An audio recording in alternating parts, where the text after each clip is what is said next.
نحمده ونصلي على رسوله الكريم أما بعد فأعوذ بالله من الشيطان الرجيم بسم الله الرحمن الرحيم رب اشرح لي صدري ويسر لي أمري واحلل عقدة من لساني يفقه قولي واجعل لي وزيرا من أهلي رب زدنا علما اللهم فقهنا في الدين اللهم إنا نسألك علما نافعا ورزقا طيبا وعملا متقبلا اللهم انفعنا بما علمتنا وعلمنا ما ينفعنا وزدنا علما اللهم أرنا الحق حقا وارزقنا اتباعه وأرنا الباطل باطلا وارزقنا اجتنابه اللهم وفقنا لما تحب وترضى الہی آمین۔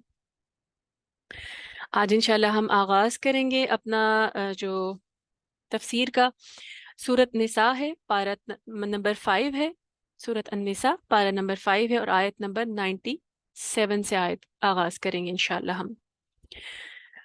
پیچھے بات جو چل رہی تھی، کیونکہ آیات جو ہیں وہ ایک دوسرے سے جڑی ہوتی ہیں، مضمون جو چل رہا ہوتا ہے تو پچھلے مضمون سے جڑا ہوا ہے مضمون۔ آیت نمبر 97 میں پیچھے بات ہو رہی تھی اللہ سبحانہ وتعالیٰ کے، اللہ سبحانہ وتعالیٰ نے بات کی اس سے پچھلی آیات میں کہ جو لوگ اللہ تعالیٰ کے راستے میں نکلتے ہیں، اپنی جانوں سے اپنے مال سے جہاد کرتے ہیں، تو وہ ان کے اللہ کے پاس بہت بڑے درجے ہیں، اور جو لوگ عام گھروں میں بیٹھے رہتے ہیں یعنی اللہ کے اطاعت میں بیٹھتے ہیں ان کے لیے اللہ کے پاس اجر تو ہے، لیکن درجے جو زیادہ بڑے اونچے درجے ہیں نا، وہ جو اللہ کے راستے میں تکلیفیں اٹھاتے ہیں، مشقتیں اٹھاتے ہیں، اپنی جان قربان کر دیتے ہیں، اپنا مال قربان کر دیتے ہیں۔ کیونکہ دیکھیں، جان اور مال دو ایسے ایسٹس ہیں انسان کے کہ جو انسان ان کو ساری زندگی ان کے لیے جیتا ہے، ان کو بڑھانے کے لیے جیتا ہے۔ جان انسان کو اپنی سب سے زیادہ عزیز ہوتی ہے، تو جو اللہ کے راستے میں دے دے، اللہ کے راستے میں نکل کھڑا ہو، اپنی جان بھی سپرد کر دے اللہ کے، تو پھر اللہ تعالیٰ نے اس کے لیے بڑا درجہ رکھا ہے۔ پھر اسی میں دیکھیں مال کی بات ہوئی ہے تو مال میں ہجرت بھی آ جاتی ہے نا، کہ انسان اپنے مال سے اللہ کے راستے میں کیسے نکلتا ہے، مال اسباب سب کچھ چھوڑ کر اللہ کے راستے میں نکلتا ہے۔ تو صحابہ کرام کی زندگی میں ہم نے دیکھا کہ انہوں نے اپنے مال اسباب، اپنا گھر بار، اپنی کھیتیاں، ہر چیز چھوڑ دی۔ تو وہاں پر جو ہے پھر اللہ سبحانہ وتعالیٰ نے ان کے لیے بھی، ہجرت کرنے والوں کے لیے بھی جو ہے اجر تیار کر رکھا ہے، ان کے لیے بھی بہت درجے ہیں، کیونکہ اللہ کی خاطر قربانیاں دی گئی تھیں۔ تو اللہ تعالیٰ نے 95 آیت میں کہا کہ درجات منہ و مغفرۃ و رحمہ، مغفرت بھی ہے، یعنی ان کی جو چھوٹی موٹی خطائیں ہیں اللہ تعالیٰ یوں ہی معاف کر دیں گے، اور رحمت ہے اللہ کی، اور اللہ کی رحمت کیا چیز ہے؟ اللہ کی جنت ہے، اللہ تعالیٰ کی رضامندی ہے۔ وَكَانَ اللَّهُ غَفُورًا رَحِيمًا۔ یہ تو تھی آیت نمبر 96۔ 97 میں اللہ سبحانہ وتعالیٰ فرماتے ہیں، اعوذ باللہ من الشیطان الرجیم، بسم اللہ الرحمن الرحیم، ان الذین توفاہم الملائکہ ظالمی انفسہم قالوا فیم کنتم قالوا كنا مستضعفین فی الارض قالوا الم تکن ارض اللہ واسعہ فتہاجروا فیہا فاولئک مأواہم جہنم وساءت مصیرا۔ اللہ سبحانہ تعالیٰ فرماتے ہیں کہ جو لوگ اپنی جانوں پر ظلم کرتے رہے، تو جب فرشتے ان کی روح قبض کرنے کے لیے آتے ہیں تو وہ ان سے پوچھتے ہیں، اب یہاں پر ظلم کس بات کو کہا جا رہا ہے؟ اللہ کی نافرمانی کو۔ انسان جو اللہ کی نافرمانی کرتا ہے وہ خود اپنی جان پر ظلم کرتا ہے، اپنی آخرت برباد کرتا ہے، اللہ کے غصے کو جو ہے وہ اس کو اللہ تعالیٰ کے غصہ جو ہے، اللہ تعالیٰ کی ناراضگی جو ہے اس کو مول لیتا ہے۔ تو اللہ تعالیٰ نے کیا کہا؟ جو لوگ اپنے آپ پر ظلم کرتے رہے، جب فرشتے ان کی روح قبض کرنے آتے ہیں، موت تو ان کو بھی آتی ہے نا، جو ظالم ہوتے ہیں، جو اللہ تعالیٰ کی نافرمانی کرتے ہیں۔ یہاں پر جس کو کہا گیا نا ظلم، وہ ہجرت نہ کرنا کہا گیا۔ اس آیت میں جو خصوصی مضمون ہے وہ یہ ہے کہ جو اللہ کے راستے میں نکلے ہی نہیں، جب ضرورت تھی نکلنے کی، جب جہاد فرض تھا، ہجرت فرض تھی، تو اس وقت نہ نکلنا کیا تھا؟ ظلم تھا۔ تو یہاں پر اللہ تعالیٰ نے کیا کہا؟ جنہوں نے ظلم کیا، جب فرشتے ان کی روح قبض کرنے آتے ہیں تو ان سے پوچھتے ہیں، فرشتے آ کر، ہمیں یہاں یاد کس بات کی دلیل ہے کہ فرشتے آ کر کلام بھی کرتے ہیں؟ ہمیں مختلف احادیث کے ذریعے پتہ چلتا ہے کہ خوشخبریاں لے کر آتے ہیں اللہ کے نیک بندوں کے لیے۔ کیا کہا جاتا ہے؟ یا ایتھا النفس المطمئنہ ارجعی الی ربک راضیۃ مرضیہ۔ تو اور اس کے علاوہ وہ خوشخبریاں دیتے ہیں جنتوں کی۔ تو اب جب جنہوں نے ظلم کر لیا ہوتا ہے، اللہ کی نافرمانی کر لی ہوتی ہے، کمزوری دکھائی ہوتی ہے، تو ان کے پاس بھی فرشتے آتے ہیں اور آ کر ان سے پوچھتے ہیں جان نکالتے ہوئے کیا پوچھتے ہیں؟ یہاں بتایا گیا کہ تم کس حال میں مبتلا تھے، کیوں اللہ کی نافرمانی کرتے رہے، کیوں ظلم کیا؟ سوال کیا جائے گا۔ اب اللہ سبحانہ و تعالیٰ نے تو بعد میں سوال کرنا ہے، اس سے پہلے جو ملک الموت ہیں وہ بھی آ کر سوال کریں گے کہ تم کیوں تھے؟ کیوں؟ کیونکہ اس میں پتہ ہمیں یہ چلتا ہے احادیث کے ذریعے کہ جو ظالم لوگ ہیں نا، ان کی جانیں بڑی مشکل سے نکالی جاتی ہیں، ان کی پیٹھوں پر، ان کی پیشانیوں پر ہتھوڑے مارے جاتے ہیں۔ یعنی جو کافر ہیں ان کے لیے تو خاص طور پہ احادیث میں بتایا جاتا ہے، اور قرآن مجید میں بھی ہمیں دلیل ملتی ہے کہ ان کی جانیں مار کر نکالی جاتی ہیں، کھینچ کر نکالی جاتی ہیں، سختی سے نکالی جاتی ہیں۔ اور یہاں پر ان ظلم کرنے والوں کو، یعنی اللہ کے راستے میں ہجرت نہ کرنے والوں کو کیا کہا جا رہا ہے کہ وہ ان سے پوچھا گیا کہ تم کس حال میں مبتلا تھے، کیوں نہیں نکلے تھے؟ تو وہ کہتے ہیں کہ ہم زمین میں کمزور اور مجبور تھے، یعنی جب تکلیف دی جا رہی ہوگی تو جواب بھی دیں گے کہ ہم تو مجبور تھے، ہم کمزور تھے۔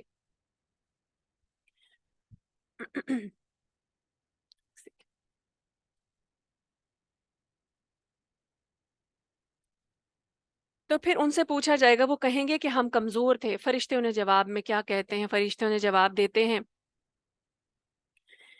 کہ کیا اللہ کی زمین فراغ نہیں تھی؟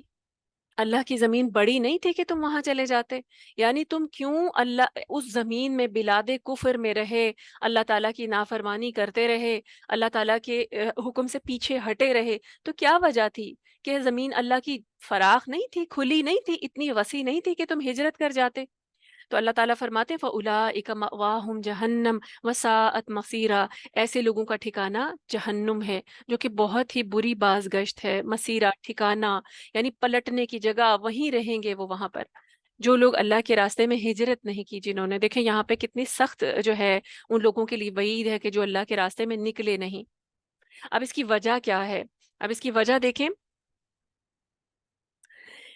ہجرت نہ کرنے والے، کیونکہ ایسے یہ آیت جو ہے نا، خصوصی طور پہ اس کا جو مضمون ہے ایسے مسلمانوں سے متعلق ہے جو ہجرت کرنے پر قادر تو تھے لیکن انہیں ہجرت نہیں کی تھی جب ہجرت کا حکم ہوا تھا۔ دیکھیں نبی صلی اللہ علیہ وسلم کے دور میں جہاد کچھ مخصوص مواقع تھے جن پر فرض تھا، ہر ایک کے لیے نکلنا فرض تھا۔ بعد میں کیا ہوا کہ ہر ایک کے لیے فرض نہیں رہا۔ اللہ تعالیٰ نے خود قرآن مجید میں فرمایا کہ تم میں سے کچھ لوگ ایسے بھی ہوں جو اپنے علاقوں میں رہیں اور دین کا کام کریں، پڑھیں لکھیں، دین کا علم حاصل کریں، اسے لوگوں تک پہنچائیں۔ ایسے لوگوں کی بھی ضرورت ہے۔ پھر اس کے بعد ہجرت کے جب حکم آیا تھا تو خاص مواقع ایسے تھے جب سب نے ہجرت کرنی تھی۔ اس وقت جو لوگ رک گئے نا، انہوں نے اپنی جانوں پر ظلم کیا، یعنی جن کے پاس کوئی عذر نہیں تھا، صرف ان کی ایمان میں کمزوری تھی۔ دیکھیں ایک کمزوری تو بشری کمزوری ہوتی ہے نا، اللہ تعالیٰ نے اس سے ایگزمپٹ کر دیا ہے جو ہم آگے پڑھیں گے، لیکن یہاں جو ایمانی کمزوری تھی نا، اللہ تعالیٰ نے اس پر پکڑا ہے کہ انسان کا ایمان کمزور تھا، وہ نکلا ہی نہیں، یعنی اس کو اپنی جان اور اپنا مال، اپنا گھر بار جو ہے یہی اس کے آڑے آ گیا اور وہ نکلا نہیں، اس کو اپنی تن آسانی آڑے آ گئی اور وہ نکلا نہیں۔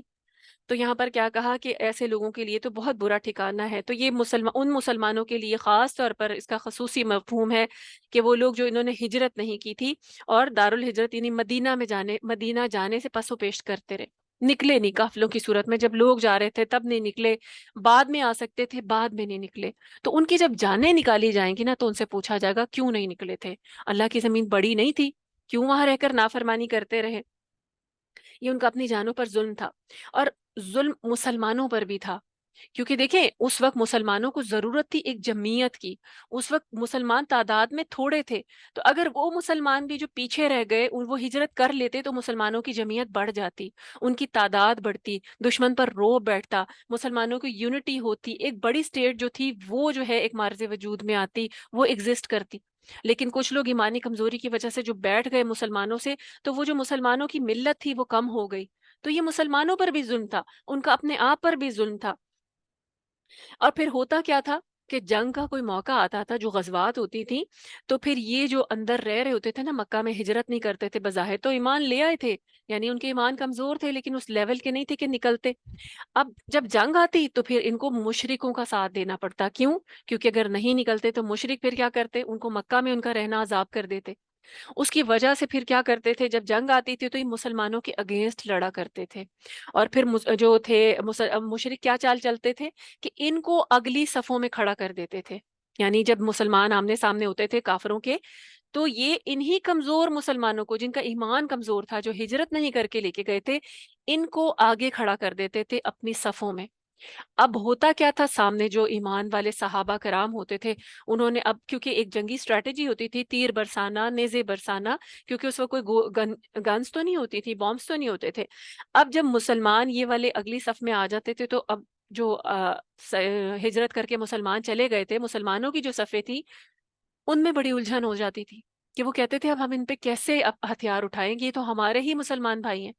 بعض اوقات ان میں ان کے اپنے ہی پیارے ہوتے تھے اور ان کو پتا ہوتا تھا پیارے بھی ہیں اور مسلمان بھی ہیں، لیکن کمزوری کی وجہ سے ہجرت نہیں کی تھی۔ تو وہ سوچتے تھے کہ اگر تلوار چلائیں گے تو ہمارے یہ مومن مر جائیں گے، ہمارے بہن بھائی، ایمانی دینی بہن بھائی، اور اگر نہیں چلائیں گے تو پھر کیا ہوگا، دشمن ہم پر حملہ کر دے گا، دشمن کو زیادہ جو ہے وہ طاقت مل جائے گی۔ تو اس وجہ سے جو ہے نا ان کا ظلم شمار کیا گیا کہ یہ کیوں نہیں نکلے تھے، ان کے ایمان نے انہیں کیوں اتنا کمزور کر دیا، یعنی ان کے ایمان نے ان کو اسٹرینتھن کیوں نہیں کیا۔ دیکھیں مومن کا ایمان جو ہے نا، وہ جو حقیقی ایمان ہوتا ہے جس میں توکل شامل ہوتا ہے، وہ چٹان سے بھی زیادہ مضبوط ہوتا ہے۔ جب صحابہ کرام غزوہ بدر میں نکلے تھے تو ان کے ایمان چٹان سے بھی زیادہ کم جو تھے نا، وہ مضبوط تھے۔ اللہ تعالیٰ نے مدد بھیجی، مدد بھی تبھی آتی ہے جب ایمان جو ہے اس کو آزما لیا جاتا ہے۔ تو اب اس لیے اللہ تعالیٰ نے کیا کہا کہ ان کی جو جانیں ہیں وہ بھی مشکل سے نکالی جائیں گی، کیونکہ ان کا ایمان اس درجے کا نہیں تھا۔ انہوں نے وہاں کمزوری دکھائی جہاں پہ اسلام کو ضرورت تھی، دین کو ضرورت، اللہ کے دین کو ان کی ضرورت تھی۔ حضرت ابن عباس رضی اللہ تعالیٰ عنہ جو ہیں وہ اس آیت کے شان نزول کے بارے میں فرماتے ہیں کہ مکہ میں کچھ ایسے لوگ تھے جو مشرکوں کا ساتھ دیتے تھے اور مقابلے کے وقت پھر ان کی جمعیت بڑھا دیتے تھے، ان کی تعداد بڑھا دیتے تھے۔ فرض کریں اگر 300 ایسے مسلمان ہیں، 700 کافر ہیں، تو ایسے کمزور ایمان والے 300 بھی ان میں آ کے کھڑے ہو جاتے تھے اور ان کی جمعیت بڑھ جاتی تھی، 1000 ہو جاتے تھے وہ پورے۔ تو وہ فرماتے ہیں کہ جب ان کو کوئی تیر بھی لگ جاتا یا تلوار لگتی تو پھر کیا ہوتا، اللہ تعالیٰ نے پھر ایسے ہی لوگوں کے بارے میں فرمایا کہ جب یہ جنگوں میں یہ مسلمان، کمزور ایمان والے مسلمان اگر مارے بھی جاتے تب بھی فرشتوں نے آ کے ان سے یہی پوچھنا تھا، انہوں نے شہید نہیں کہلانا تھا، ان سے پہلے باز پرس ہونی تھی کہ کیوں ایسا کیا، کیوں اپنی جان پر ظلم کیا، کیوں نہیں نکلے۔ پھر آگے اللہ سبحانہ و تعالیٰ کچھ لوگوں کو ایگزمپٹ بھی کر رہے ہیں اس ہجرت سے۔ وہ کون لوگ ہیں؟ کیونکہ دیکھیں اللہ سبحانہ و تعالیٰ ہر حال میں رحیم ہے۔ اللہ سبحانہ و تعالیٰ جانتے ہیں کہ کس کی کمزوری حقیقی کمزوری ہے اور کس کی کمزوری صرف سستی ہے اور اس کا عذر ہے۔ وہ عذر کیونکہ اللہ دل تک جانتے ہیں انسان کو، انسان کے دل سے، انسان کی سرش سے، انسان کی نیچر تک سے واقف ہیں۔ اللہ یعلم من خلق، وہی نہیں جانے گا جس نے پیدا کیا ہے۔ تو اس لیے اللہ تعالیٰ ایسے لوگوں کو پکڑیں گے بھی۔ پھر آگے جن کو ایگزمپٹ کیا گیا وہ ہیں آیت نمبر 98 میں اللہ تعالیٰ فرماتے ہیں اِلَّا الْمُسْتَضْعَفِينَ مِنَ الرِّجَالِ وَالنِّسَاءِ وَالْوِلْدَانِ لَا يَسْتَطِيعُونَ حِيلَةً وَلَا يَهْتَدُونَ سَبِيلًا فَأُولَٰئِكَ عَسَى اللَّهُ أَن يَعْفُوَ عَنْهُمْ وَكَانَ اللَّهُ عَفُوًّا غَفُورًا۔ اللہ تعالیٰ فرماتے ہیں مگر وہ مرد، یعنی ایگزمپٹ کیا گیا ہے ان مردوں کو، یعنی جو کمزور ہیں۔ اب مردوں کا نام سب سے پہلے لیا گیا ہے، یعنی کوئی کمزور مرد ہو، بیمار مرد ہو، جو معذور مرد ہو، جو کہ جا ہی نہ سکتا ہو، ہجرت ہی نہ کر سکتا ہو۔ پہلے کون سے پلین ہوتے تھے کہ ان میں بیٹھے اور چلے گئے، کتنی کتنی لمبی مشقت اٹھا کے ہجرت کرنی پڑتی تھی۔ تو ان کمزور مردوں کو ایگزمپٹ کر دیا گیا جو بیمار تھے، جو معذور تھے یا ضعیف تھے۔ پھر اور فرمایا والنساء، عورتیں اور بچے جو کہ فی الواقع کمزور اور بے بس ہیں اور جو وہاں سے نکلنے کی کوئی تدبیر اور راستہ نہیں پاتے۔ امید ہے کہ اللہ تعالیٰ ایسے لوگوں کو معاف فرما دے گا، کیونکہ اللہ تعالیٰ معاف کرنے والا اور بخش دینے والا ہے۔ یعنی اللہ تعالیٰ نے ان لوگوں کو ایگزمپٹ کر دیا جو کمزور مرد تھے، معذور تھے، بیمار تھے، ضعیف تھے، نہیں لمبے سفر کی کیونکہ اگر نکلتے تو راستے میں جان چلی جاتی۔ تو اس لیے اللہ تعالیٰ انسان پر اس کی وسعت سے زیادہ بوجھ بھی نہیں ڈالتے، تو اللہ نے ان کو ایگزمپٹ کر دیا کہ ایسے مرد بھی، ایسی عورتیں بھی۔ عورتیں کہاں خود ہجرت کر سکتی تھیں اکیلی، تنہا؟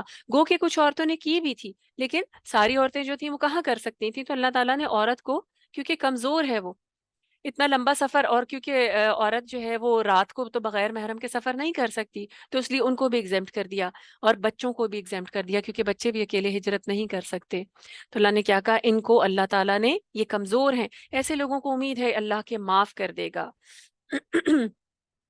کیونکہ نہ ان کے پاس کوئی سواری تھی، نہ ان کے پاس، جن کے پاس سواریاں نہیں ہوتی تھی وہ بھی ایگزمپٹ کر دیے جاتے تھے، وہ جہاد سے بھی ایگزمپٹ کر دیے جاتے تھے، اور جن کے پاس نکلنے کے کوئی اسباب نہیں تھے، بعض اوقات کھانا پینا اتنا نہیں ہوتا تھا کہ لے کے نکل سکیں، راستے میں بھوکے پیاسے مر جاتے، تو یہ تو پھر خودکشی کی مترادف ہوتا ہے نا. تو اللہ تعالیٰ نے پھر کیا کیا؟ ان کو معاف کر دیا، ان کو ایگزمپٹ کر دیا. ابن عباس رضی اللہ تعالیٰ عنہ فرماتے ہیں کہ میں اور میری ماں ایسے ہی لوگوں میں تھے، کیونکہ وہ بچے تھے اس وقت نا، جب ہجرت کر کے آئے ہیں تب بھی وہ ایک بچے تھے، لیکن جب مسلمانوں نے پہلے ہجرت کر لی تھی اس وقت وہ بچے تھے، اور اپنی ماں والدہ کے ساتھ جو تھے وہ پیچھے مدینہ میں رہ گئے تھے، بعد میں وہ آ گئے تھے. پھر اللہ تعالیٰ آگے فرماتے ہیں وَمَن يُهَاجِرْ فِي سَبِيلِ اللَّهِ يَجِدْ فِي الْأَرْضِ مُرَاغَمًا كَثِيرًا وَسَعَةً وَمَن يَخْرُجْ مِن بَيْتِهِ مُهَاجِرًا إِلَى اللَّهِ وَرَسُولِهِ ثُمَّ يُدْرِكْهُ الْمَوْتُ فَقَدْ وَقَعَ أَجْرُهُ عَلَى اللَّهِ وَكَانَ اللَّهُ غَفُورًا رَحِيمًا. اللہ سبحانہ وتعالیٰ فرماتے ہیں کہ جو شخص اللہ کے راستے میں ہجرت کرے گا اور وہ زمین میں ہجرت کے لیے بہت عزت والی جگہ اور بڑی گنجائش پائے گا، یعنی بہت اس کو جگہ ملے گی. اب لوگ کیوں نہیں چھوڑ کر نکلتے تھے کہ جائیں گے کہاں، یعنی ہم وہاں جا کے رہیں گے کیسے، ہمارا تو گھر ہی پیچھے.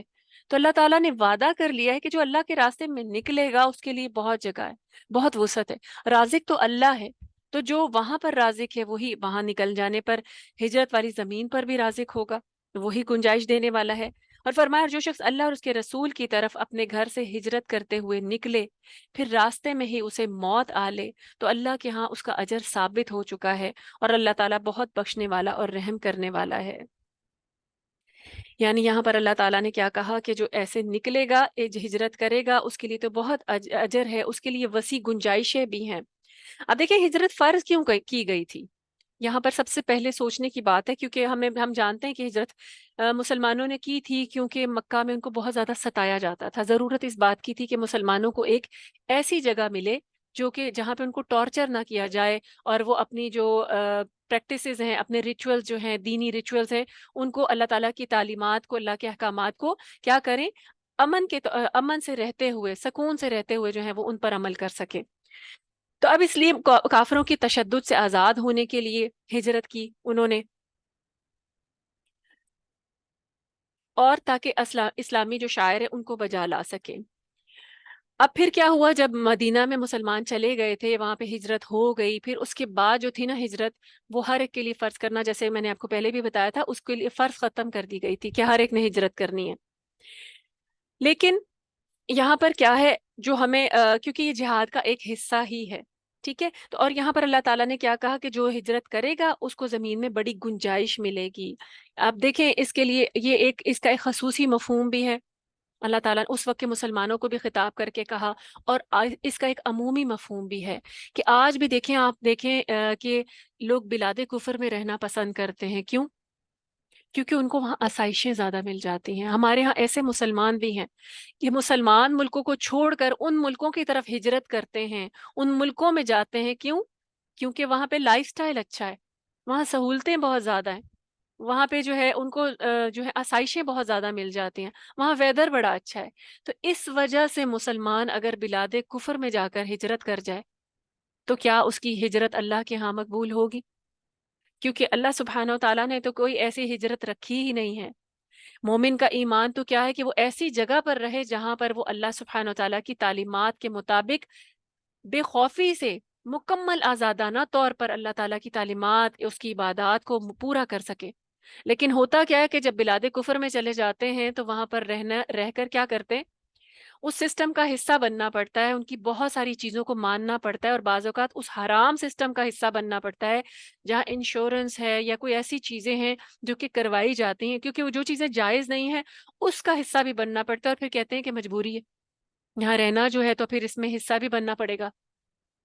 جبکہ اللہ تعالیٰ پوچھیں گے، اور اللہ تعالیٰ نے قرآن میں واضح کہہ دیا کہ اللہ کی زمین تو بہت وسیع ہے. بہت سارے ایسے اسلامی ممالک ہیں جہاں پر اگر انسان کو اچھا لائف سٹائل ملتا ہے تو وہ وہاں جا سکتا ہے، اور وہاں آزادی سے جا کر اللہ تعالیٰ کی تعلیمات پر، احکامات پر عمل کر سکتا ہے. اب آپ دیکھیں بلاد کفر میں جا کر جو مرد چلے جاتے ہیں، کیا ان کو 5 وقت باجماعت نماز ادا کرنے کی آزادی ہوتی ہے جب وہ اپنی جاب میں انوالو ہوتے ہیں؟ کیا ان کو وہاں پر اسی طریقے پہ جو ہے اپنے اسلامی شعائر جو ہے ان کو بجا لانے کی آزادی ہوتی ہے؟ ان کو جمعہ، ان کو عیدین کے وقت اس وقت آزادی ملتی ہے کہ وہ وہاں جا کر اپنی نمازیں ادا کر سکیں؟ ایسا نہیں ہوتا. اس کے علاوہ بہت ساری چیزیں ہیں، کھانے پینے میں کتنی بے احتیاطی ہوتی ہے کہ وہاں پر حلال تو تلاش کرتے ہیں لیکن کہیں نہ کہیں حرام کا دھواں بھی آ کر لگتا ہے. تو کیا زمین اللہ کی اتنی وسیع نہیں ہے کہ انسان صرف ایسی جگہ پر جا کر رہے جہاں پہ مکمل طور پر وہ اللہ سبحانہ و تعالیٰ کے جو بتائی ہوئی چیزیں ہیں، اس کے حلال اور حرام ہیں، ان کو بھی فالو کر سکے، اس کی عبادات کو پابندی سے وقت پر ادا کر سکے، با جماعت نماز ادا کر سکے، مساجد کی آوازیں جو ہیں وہ بھی آئیں؟ کیا زمین اتنی تنگ ہو گئی ہے کہ بلاد کفر میں رہنا ہی انسان کی مجبوری ہے، ایک مسلمان کی مجبوری ہے؟ تو کیا پھر پکڑا نہیں جائے گا؟ کیا یہ آیات دلیل نہیں ہے کہ انسان کو پکڑ لیا جائے گا، اس سے پوچھا جائے گا کہ کیا وجہ تھی؟ یعنی جب اس کی جان نکالی جائے گی تو پوچھا جائے گا کہ کیا وجہ تھی، کیوں نہیں گئے، کیوں اللہ تعالیٰ کی جو احکامات ہیں ان میں پس و پیش؟ کیونکہ پھر انسان کو کمزوری آ ہی جاتی ہے جب وہ اس سسٹم کا حصہ بنتا ہے۔ اور آپ دیکھیں پھر اس کے بعد اگلی نسلوں کا سوچیں، جو بلاد کفر میں چلے جاتے ہیں، ایک نسل تو بچا لیتے ہیں، اس سے اگلی نسل نہیں بچ پاتی۔ کتنی کوششیں کرتے ہیں والدین اپنے بچوں کو، لیکن یہ دیکھیں یہ کتنا بڑی ناانصافی ہے نا کہ آپ بلاد کفر میں جائیں آسائش کے لیے، آرام کے لیے، پھر جا کر اس سسٹم کا حصہ بنے، پھر اپنی اولادوں کو آپ کہیں کہ اب تم نے، کیونکہ ان کی اولادیں ڈبل آزمائش میں آ جاتے ہیں، فیصلے والدین کے ہوتے ہیں، انہی بچوں نے جا کر انہی اسکولوں میں پڑھنا ہوتا ہے، وہاں پر وہی سارا کچھ لٹریچر پڑھایا جاتا ہے، جنسی آزادی ہے، اس کی ترغیب دی جاتی ہے، بچے اسی ماحول میں رہتے ہیں، گھر میں آتے ماحول کچھ اور ہوتا ہے، باہر جاتے ماحول کچھ اور ہوتا ہے، اور ان کو سمجھ ہی نہیں آتی پھر وہ کیا کریں۔ جیسے ہی وہ آزاد ہوتے ہیں تو جس طرف ان کا میلان ہوتا ہے وہ اس طرف چلے جاتے ہیں۔ ایک نسل تو انسان بچا سکتا ہے، اس سے اگلی نسل، کیا آپ دیکھیں بہت ساری مثالیں ہیں، کلمہ گو نہیں رہ جاتے، نام کے مسلمان رہ جاتے ہیں۔ کہاں رہ جاتی ہیں وہ نسلیں مسلمان؟ تو کہاں بڑھے گی پھر ملت جو صرف آسائشوں کی خاطر بلاد کفر میں چلے جاتے ہیں؟ تو یہاں پر بتایا گیا ہے، تو اللہ تعالیٰ صرف کمزوروں کو جو ہے ایگزمپٹ کریں گے، جن کے ایمان میں کمزوریاں ہیں ان کو ایگزمپٹ نہیں کیا جائے گا، جو وہاں صرف آسائشوں کی خاطر ہجرت کر جاتے ہیں تو ان کو ایگزمپٹ نہیں کیا جائے گا۔ دیکھیں بلاد کفر میں رہنے کی صرف دو ہی شرائط ہیں، ایک تو یہ کہ انسان کے پاس کوئی راستہ ہو ہی نہ کہیں اور جانے کا، کوئی اور راستہ، وے آؤٹ ہو ہی نہ، کوئی اور آپشن ہی نہ ہو، وہ نہیں جا سکتا کہیں اور وہیں اس نے سروائیو کرنا ہے، تو وہ وہاں بیزاری کے ساتھ رہے گا اور اپنی مکمل جو ہے پریکٹسز اس کو کرے گا، بیزاری کے ساتھ رہے گا۔ لیکن آج ہمارا حال دیکھیں، ہم تو انہی کے رنگ میں رنگ جانا چاہتے ہیں، جیسے ہی بلاد کفر کی طرف مائگریٹ کرتے ہیں ڈریس کوڈ بھی انہی جیسا ہوتا ہے، اٹھنا بیٹھنا بھی انہی جیسا ہوتا ہے، پھر انہی میں گھلتے ملتے بھی کہاں جائیں گے؟ ارد گرد تو وہی ماحول ہے، کہاں جائیں گے؟ کتنا بچائیں گے اپنے آپ کو اس دھوئیں سے؟ آخر کار وہ لپیٹ میں آ جائیں گے، خود نہیں آئیں گے، اولاد آئے گی، اولاد نہیں آئے گی تو اولاد کی اولاد آئے گی، اور پھر اس کے بعد کیا ہوگا؟ پھر ایک نام رہ جائے گا مسلمان والا۔ اب بلاد کفر میں انسان ایک اور صورت میں جو ہے وہ جا کر رہ سکتا ہے، صرف اور صرف وہ لوگ جو دین کی دعوت کا کام کرتے ہیں، تبلیغ کا کام کرتے ہیں، یا وہ اس مقصد کے لیے جانا چاہتے ہیں، جا کر رہتے ہیں، کیونکہ نیتوں کے حال سے اللہ واقف ہے۔ اللہ سے نہیں انسان ہیلا کر سکتا اصحاب سبت کی طرح کہ جا کے رہ لیتے ہیں، پھر یہی کہیں گے کہ ہم آئے اسی لیے تھے، ہمارا پرپز ہی یہ تھا کہ ہم جا کر وہاں پہ دین کی تبلیغ کریں گے۔ تو چار باتیں کی، اس کے بعد پھر وہی، یعنی کیا، اسی اپنی سرشت پر آ گئے کہ وہی ویسٹرن کلچر جو ہے وہ اڈاپٹ کر لیا۔ تو اگر انسان دین کی تبلیغ کے لیے جانا چاہتا ہے، اللہ کی کتاب سے لوگوں کو جوڑنا چاہتا ہے، اور لوگوں کو اپنے عمل سے باعمل مسلمان ہو کے، دیکھیں آج مسلمانوں کا ریفلیکشن کیا ہے غیر مسلموں پر، وہاں جا کر ریفلیکشن کیا ہے؟ وہ تو دیکھتے ہیں کہ اتنی کمزور قوم ہے، اتنی ذہنی طور پر غلام قوم ہے کہ جیسے ہی آتی ہے، یہاں رہتے ہوئے بھی ہم ان کے طریقوں کو اڈاپٹ کرتے ہیں، وہاں جا کر بھی اڈاپٹ کرتے ہیں، وہاں پر ان کے پورے سسٹم کو اڈاپٹ کرتے ہیں، پھر اور تو اور پھر اس کے بعد اپنے مذہب سے بھی پیچھے، کمزوری آتے آتے اتنی آ جاتی ہے کہ بس پھر سب کچھ ختم ہو جاتا ہے۔ کہاں اولادوں کو آپ بتا سکتے ہیں وہاں پر کہ 5 وقت کی نماز پڑھنی ہے؟ وہاں تو آپ کسی بچے کو ذرا سا زور سے ڈانٹ لیں تو کیا ہوتا ہے؟ وہاں پہ تو فوراً پولیس آگے پکڑ لیتی ہے، جبکہ اس دین کیا کہتا ہے کہ 10 سال کا بچہ اگر نماز نہ پڑھے تو اس پہ سختی کی جائے گی۔ تو کیا آپ ویسٹ میں رہتے ہوئے اپنے بچوں پر سختی کر سکیں گے نماز پڑھانے کے لیے؟ کیا ویسٹ میں رہتے اولادیں 5 وقت کی نماز پڑھ سکتی ہیں، ادا کر سکتے ہیں؟ اب پھر تو یہ اولڈ کلچر ہی کہلا جاتا ہے نا، اولڈ ریچولز ہی کہلا جاتی ہیں، بیکورڈنس ہی کہلا جاتی ہے نا۔ پھر نئی نسلیں کیا کہتی ہیں اپنے والدین کو، جو آتے تو بڑے شوق سے کہ نہیں نہیں ہم کر لیں گے، پھر وہ کہتے ہیں کہ آپ تو بڑے اولڈ ہیں، آپ کی پرانی فرسودہ روایات ہیں اور مذہب کا تو کوئی لینا دینا نہیں، آپ کہاں بچائیں گے؟ آپ کیسے؟ یہ تو ایک آپ کا اپنی اولاد پر بھی ظلم ہے، اور کیا آپ پوچھے نہیں جائیں گے؟ کہ آپ وجہ بنے تھے اپنی اولاد کو اس کلچر میں لے جا کے پڑھانے کی، اور پھر ان کی دین سے دوری کی وجہ آپ نہیں بنے تھے. آپ نے کیا کوشش کی تھی؟ آپ اس اولاد کو اچھا لائف سٹائل دینا چاہتے ہیں، اچھا دین نہیں دینا چاہتے. آپ ان کی آخرت نہیں سنوارنا چاہتے. آپ صرف اور صرف دنیا میں چھوڑ کے جانا چاہتے ہیں. دنیا میں آپ کی اولاد بھی کتنے سال رہ لے گی؟ کیا اس نے جا کر آخرت نہیں دیکھنی؟ کیا اس نے اپنے عمل کا حساب نہیں دینا کہ آپ ان کو ویسٹرن کلچر کے حوالے کر کے خود چلے جائیں ایک اچھا لائف سٹائل دے کر؟ تو کیا آپ پکڑے نہیں جائیں گے؟ کیا آپ سے سوال نہیں ہوگا؟ ہوگا، سوال ضرور ہوگا. تو سوچنے کی ضرورت ہے کہ بلاد کفر میں ہجرت کرنا کیا اتنا ضروری ہے؟ کیا لائف سٹائل اتنے ضروری ہیں؟ اگر انسان کو، کیونکہ غنیمت کسے کہا گیا ہے کہ انسان صحت اور عافیت کے ساتھ اپنی چھت کے نیچے اگر کھانا کھا لیتا ہے، یعنی اس کا وقت اچھا گزر رہا ہے، اللہ تعالیٰ کی نے اس کو نعمتیں عطا کر رکھی ہیں. تو پھر اگر آسائشیں چاہیے تو پھر اس کی کوئی لمٹ نہیں ہے، اور پھر انسان کو دین پہ کمپرومائز کرنا پڑتا ہے، اور پھر تو پکڑ ہوگی. اللہ تعالیٰ پھر انسان کو ان لوگوں میں شامل نہیں کرے گا جو ایگزمپٹ کر دیے گئے ہیں. تو پھر اللہ نے پوچھا کہ انسان جو نکل جائے گا اس کو زمین میں، یعنی اللہ کی خاطر نکلے گا تو زمین میں گنجائش ملے گی. اگر کسی ایسی جگہ جاتا ہے تو زمین میں گنجائش ملے گی. دیکھیں، رزق تو مومن کا ایمان ہے کہ اس کے لیے لکھ دیا گیا ہے. کوشش کرے وہ اپنے، یعنی مسلمان ملک میں رہتے ہوئے کوشش کرے تو اس کو وہی رزق ملے گا جو اس نے بلاد کفر میں کھانا تھا، وہی ملے گا. مومن کا ایمان ہے نا. کوشش وہ یہیں پر کرے جہاں پر رہتا ہے، مسلمان ملک میں رہ کر کرتا ہے تو کرے، تو اس کو وہ سب کچھ ملے گا. لیکن ایک انسان یہ سوچے کہ وہاں جائیں گے تو پھر اس کے بعد ہمارے تو راستے ہی کھل جائیں گے، ہماری تو یاشی ہو جائے گی، ہم تو پھر اس کے بعد ہمارے ہاتھ میں ڈالرز لگ جائیں گے، اور پھر اس کے بعد تو پھر اس کے بعد کیا ہوگا؟ ہر طرف جو ہے نا وہ ایک آسائش ہوگی. انسان کو اللہ تعالیٰ آزمائش میں بھی تو مبتلا کرتا ہے. وہ آسانی آپ کی آزمائش ہوگی، وہ آسانی آپ کو پکڑ سکتی ہے، آپ کی پکڑ کا باعث بن سکتی ہے جسے آپ نے خود سلیکٹ کیا. تو پھر اللہ تعالیٰ جو ہے، پھر اس کے بعد اللہ سبحانہ تعالیٰ نے، کیونکہ یہاں پر ہجرت، یعنی ہجرت کے لیے تو یعنی درجے تو رکھے ہیں، لیکن وہ ہجرت جو بلاد کفر کی طرف نہ ہو، جو صرف اللہ کی خاطر ہو. تو پھر سوچنے کی ضرورت ہے کہ ہماری ہجرتیں کیسی ہیں، یعنی ہم کہاں جاتے ہیں، اللہ کے دین کو کتنا پرائیورٹائز کرتے ہیں. اور یہاں پہ ایک اور بات کی گئی کہ جو اللہ کے راستے میں ہجرت کر رہا ہو، اللہ کے راستے میں نکلا ہو، پھر اسے اگر موت آ جائے راستے میں تو پھر کیا ہوگا؟ اس کا اجر ثابت ہو گیا، یعنی اسے پورا پورا اللہ کے راستے میں نکلنے کا اجر دیا جائے گا. تو کیا ہجرت جہاد ہی کی ایک قسم ہے؟ ہجرت جہاد ہی کی ایک قسم ہے، کیونکہ اللہ کے راستے میں نکلا انسان اپنی جان لے کر، اپنا مال لے کر، کیونکہ راستے میں اس کو موت آئی تو وہ بھی جو ہے وہ بخش لیا جائے گا. اس کے بارے میں حدیث ہے، سیدنا ابو سعید خدری رضی اللہ تعالیٰ عنہ کہتے ہیں کہ نبی صلی اللہ علیہ وآلہ وسلم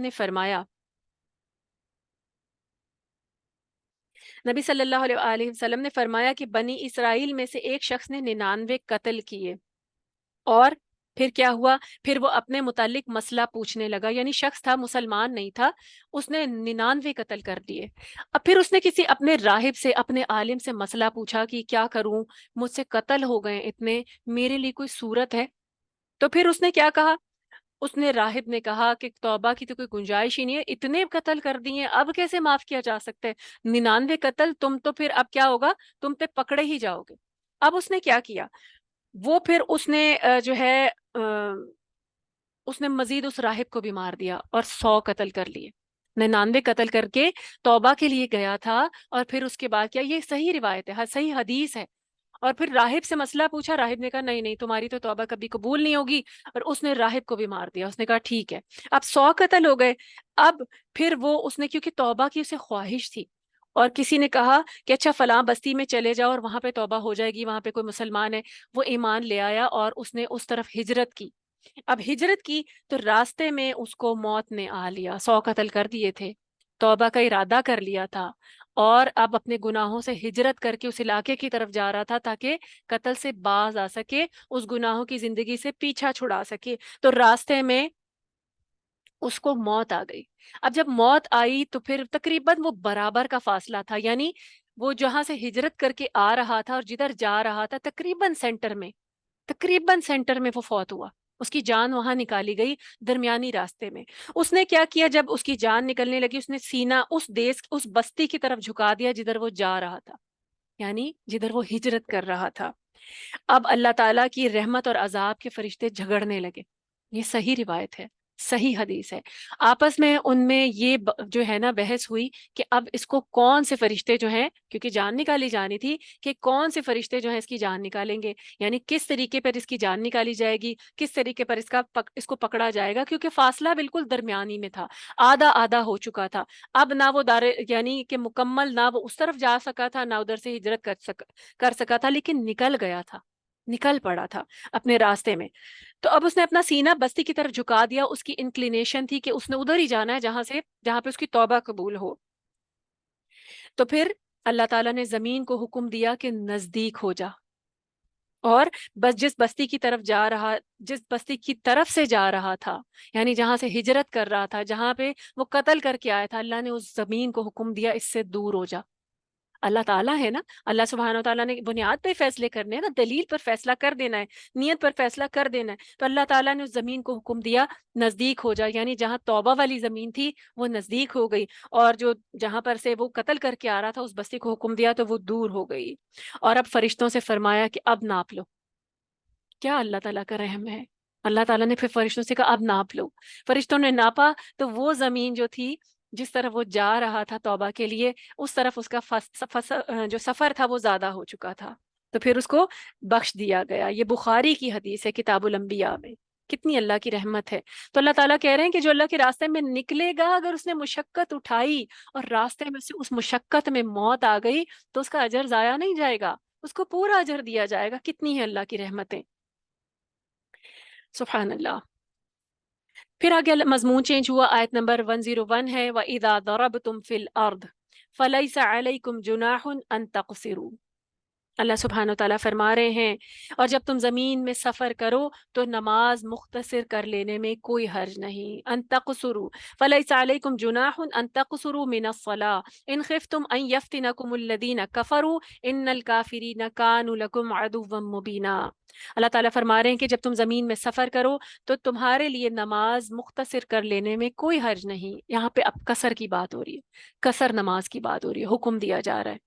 خصوصاً جب تمہیں اندیشہ ہو کہ کافر تمہیں مشکل میں ڈال دیں گے، کیونکہ کافر تو بلا شبہ تمہارے کھلے دشمن ہیں. اب یہاں پر دیکھیں اللہ سبحانہ و تعالیٰ نے قصر نماز کا حکم دیا. اس آیت میں قصر نماز کا حکم نکلا تھا، اترا تھا کہ نازل ہوا کہ جب تم سفر میں ہوگے تو نماز مختصر کر لو، کوئی حرج نہیں. ساتھ ہی کیا کہا کہ تمہیں کافر ستا سکتے ہیں، اندیشہ یہ ہے کہ وہ تمہیں تنگ کر سکتے ہیں، راستے میں کوئی تمہیں تکلیف پیش آ سکتی ہے. تو اب دیکھیں، بے شک اس آیت میں سفر کے ساتھ دشمن کا اندیشے کا ذکر بھی موجود ہے، لیکن نبی صلی اللہ علیہ وسلم کی حدیث سے، سنت سے یہ ثابت ہے کہ ہر سفر میں نماز جو ہے وہ قصر کی جا سکتی ہے. ضروری نہیں ہے کہ وہاں پہ دشمن کا خوف ہو، تب بھی قصر کی جائے گی. لیکن اگر انسان سفر کی حالت میں ہے، نکلا ہے، تو پھر کیا کرے گا؟ وہ قصر کر لے گا. اور یہ بھی ضروری نہیں ہے کہ وہ سفر جو ہے وہ فی سبیل اللہ ہو. دیکھیں نا، آپ نے اگر فرض کریں کہیں کسی اپنے عزیز سے ملنے جانا ہے، ٹھیک ہے، وہ فی سبیل اللہ تو نہیں ہے نا. بے شک اللہ تعالیٰ کی بھی اس میں رضامندی ہے کہ آپ کسی رشتہ دار سے ملنے جائیں، صلہ رحمی کر رہے ہیں. آپ نے کسی شادی میں جانا ہے، ایک لمبا سفر درپیش ہے، ٹھیک ہے، تو یہ فی سبیل اللہ نہیں ہوگا. اس کے علاوہ اگر فرض کریں حالت جنگ ہے، حالت جنگ کے لیے نکلنا ہے، تب تو ہوگا. لیکن اگر ویسے نکل رہے امن کی حالت میں تو وہ فی سبیل اللہ نہیں ہوگا. لیکن ہر سفر میں قصر کی جا سکتی ہے. اس کی دلیل ہمیں نبی کریم صلی اللہ علیہ وسلم کی سنت سے ملتی ہے. اب سفر کتنا ہوگا؟ یعنی یہ سفر جو ہے، اس پہ مختلف علماء کی رائے تھی. مختلف علماء نے اس میں بھی اختلافات موجود ہیں، کیونکہ مفسرین اس کی مختلف جو ہیں تفاسیر کرتے ہیں. لیکن سفر کے لیے نبی صلی اللہ علیہ وسلم، یعنی سفر کو ناپنے کے لیے جو ہے وہ نبی صلی اللہ علیہ وسلم کی ایک حدیث ہے جس کو علماء جو ہے بنیاد بناتے ہیں، دلیل بناتے ہیں. نبی کریم صلی اللہ علیہ وسلم نے فرمایا ہے، بخاری کی حدیث ہے کتاب العمرہ میں، باب حج النساء میں، فرمایا کہ کوئی عورت ایک رات بھی محرم کے بغیر سفر نہ کرے.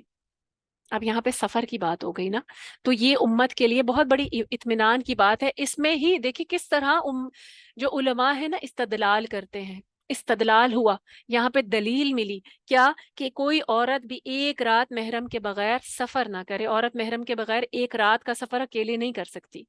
ایک تو یہ عورت کے لیے ایک بات ہمیں یہاں ملی، لیکن اس میں ہمیں سفر کی دلیل ملتی ہے کیا؟ کہ اتنی مسافت جہاں سے ایک انسان پیدل رات کو اپنے گھر واپس نہ پہنچ سکے. رات کو پیدل اپنے گھر واپس نہ پہنچ سکے، وہ اس کا سفر ہے، یعنی پوری رات چلتا رہے، واپس نہیں آ سکا اپنے گھر، تو وہ اس کا سفر کہلائے گا، اور اس میں رخصت ہے قصر کی۔ حضرت عمر رضی اللہ تعالیٰ عنہ نے اسے اپنے دور خلافت میں ایک عورت کے سفر پر محمول کرتے ہوئے اس دور کے 9 میل کی مسافت کو سفر قرار دے دیا تھا۔ 9 میل، کلومیٹرز الگ ہیں، میل کی بات ہو رہی ہے، تو کہ 9 میل حضرت عمر نے، جو ان کا دور خلافت تھا، 9 میل کو سفر کہا جاتا تھا، اور اس میں قصر کی رخصت تھی۔ اور جو آج کل کے جو سکیلز ہیں اس کے مطابق 15 کلومیٹر بنتا ہے وہ سفر۔ اگر آپ نے 15 کلومیٹر کا راستہ طے کیا ہے تو آپ اس جگہ پر جا کر، یعنی اس کے دوران، یعنی آپ نے 15 کلومیٹر سفر طے کر لیا، اب آپ کی نمازیں قصر کی صورت میں داخل ہو جائیں گی، ٹھیک ہے؟ یعنی اس کے بعد والا جتنا سفر ہے آپ اس میں قصر کریں گے۔ سفر شروع کر لیا، 15 کلومیٹر سے لمبا سفر تھا، آپ نے قصر کرنی ہے، اور اس کے بعد وہاں جا کر بھی آپ قصر کریں گے۔ 3 دن کا جو ہے نا قیام، وہ 15 دن سے زیادہ اگر فرض کریں انسان نے وہاں قیام کرنا ہے تو وہ کیا کرے گا؟ پھر اس کی قصر نہیں ہوگی، یعنی وہ پھر مسافر نہیں ہوگا۔ تو جو یہاں پہ کیونکہ مقدار کی بات ہو رہی ہے راستے کی، تو وہ 15 کلومیٹر بنتا ہے، یعنی ایک کمزور انسان پیدل ایک دن میں دیکھیں 15 کلومیٹر کا سفر جو ہے آنا اور جانا وہ نہیں کر سکتا، تو اس لیے اس پہ سفر کا اطلاق ہوگا، اور اس میں قصر کی جائے گی۔ اور اگر قصر نہ بھی کی جائے تو کوئی مذائقہ تو نہیں ہے، لیکن اگر اس رخصت سے فائدہ اٹھایا جائے تو نبی صلی اللہ علیہ وسلم اس کو زیادہ پسند کیا کرتے تھے، کیونکہ نبی صلی اللہ علیہ وسلم نے، نبی کریم صلی اللہ علیہ وآلہ وسلم سے زیادہ جو ہے اللہ سبحانہ وتعالیٰ کی عبادت کرنے والا کون ہے؟ تو ان کو زیادہ پسند کرنے والا، اس کو صحیح طور پر ادا کرنے والا کون ہے؟ تو انہوں نے اپنی نمازوں پہ قصر کی، کیوں کی؟ پوری پڑھ سکتے تھے نا، اس لیے کہ یہ بھی اللہ کا حکم ہے۔ اگر آپ قصر پڑھتے ہیں تب بھی آپ اللہ کے ایک حکم پر تعمیل کرتے ہیں۔ اگر فرض کریں سارے ہی لوگ کیا کریں کہ نہیں نہیں زیادہ اجر لینا ہے اور سفر میں ہم پوری پوری نمازیں پڑھیں گے، تو اللہ کا وہ حکم کہاں؟ تو اس لیے جب اللہ نے رخصت دی ہے، اس رخصت سے فائدہ اٹھا لینا بھی انسان کے لیے بہت اجر کا باعث ہوتا ہے کہ انسان نے اللہ کے اس حکم کو پورا کیا ہے۔ لیکن اگر نہیں بھی کرتے تو کوئی مذائقہ نہیں ہے، گناہ نہیں ہوگا، لیکن اجر ہے، زیادہ مستحب ہے کہ اس سہولت سے فائدہ بھی اٹھا لیا جائے، قصر کرنا افضل شمار ہوگا۔ پھر اسی طرح دیکھیں سفر میں 2 نمازیں اکٹھی کر کے پڑھ سکتے ہیں۔ ہمیں پتہ چلتا ہے کہ ظہر اور عصر کو اکٹھا کیا جا سکتا ہے، اور اسی طرح مغرب اور عشاء کو اکٹھا کیا جا سکتا ہے۔ کتنی سہولتیں اللہ نے رکھی ہیں۔ نماز معاف نہیں ہے، مختصر کر لی جائے یہ ہمیں دلیل ملتی ہے، اکٹھی کر لی جائے یہ ہمیں دلیل ملتی ہے، کیونکہ دیکھیں اگر انسان سفر پہ جا رہا ہے، لمبا سفر ہے، تو اب کیا ہوا، ظہر کے وقت نہیں قیام کر سکا، راستہ ایسا نہیں تھا، کوئی ایسی مشکل تھی، تو عصر کے وقت کیا کرے گا؟ اکٹھا وہاں قیام کرے، اور کیونکہ اتنی دیر میں بہت فلیکسیبلٹی ہوتی ہے، کہیں نہ کہیں انسان رک سکتا ہے، پھر وہ ظہر کو بھی ساتھ ادا کر لے، تو اس کی ظہر قضا شمار نہیں کی جائے گی۔ اسی طرح اگر فرض کرے ظہر کے وقت اس کو ٹائم مل گیا کہیں رکنے کا، کوئی ایسی اسٹیشن آ گیا ہے، کوئی ایسی جگہ آ گئی ہے، وہاں وہ عصر کی پڑھ لے، تو وہ اس کی ارلی شمار نہیں ہوگی، وہ اسی وقت شمار ہوگی۔ کتنی آسانیاں ہیں۔ اب کچھ احادیث ہم اس سلسلے میں دیکھتے ہیں، قصر کی صورت میں جمع قصر جو ہے اس کو کیسے ادا کیا جائے، یا کیا اس کا سلسلہ ہے، احادیث ہمیں اس کے بارے میں کیا رہنمائی دیتی ہیں۔ اما عائشہ رضی اللہ تعالیٰ عنہ فرماتی ہیں کہ ابتدا میں سفر اور حضر دونوں میں 2 2 رکعت نماز فرض کی گئی تھی، یعنی یہ جو قصر میں ہم پڑھتے ہیں نا 2 رکعت، تو یہ ابتدا میں حضر میں تھی۔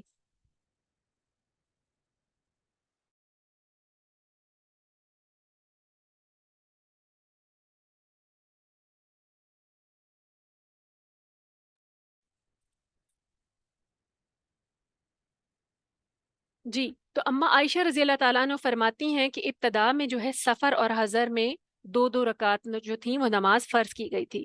پھر بعد میں کیا ہوا کہ سفر کی نماز تو اتنی ہی رکھی گئی، برقرار رکھی گئی، اور حضر کی نماز میں اضافہ کر دیا گیا۔ حضر کسے کہتے ہیں؟ قیام کو، یعنی انسان اپنے گھر میں ہے، اپنے اسٹیشن پہ ہے، اپنے شہر میں ہے، تو وہ اس کو حضر کہا جاتا ہے۔ تو پھر اس میں بعد میں اضافہ کر دیا گیا، یہ بخاری کی حدیث ہے، تقصیر الصلاح جو ہے باب اس میں سے۔ اسی طرح حارث بن وہب فرماتے ہیں کہ منا میں ہمیں نبی کریم صلی اللہ علیہ وآلہ وسلم نے 2 رکعت نماز جو ہے وہ قصر پڑھائی تھی، حالانکہ آپ صلی اللہ علیہ وآلہ وسلم بالکل امن میں تھے، یعنی جنگ کی حالت نہیں تھی، منا میں تھے، لیکن وہاں 2 رکعت نماز قصر پڑھائی، یہ نبی صلی اللہ علیہ وآلہ وسلم سے ثابت ہے، یہ بھی بخاری ہی کی حدیث ہے۔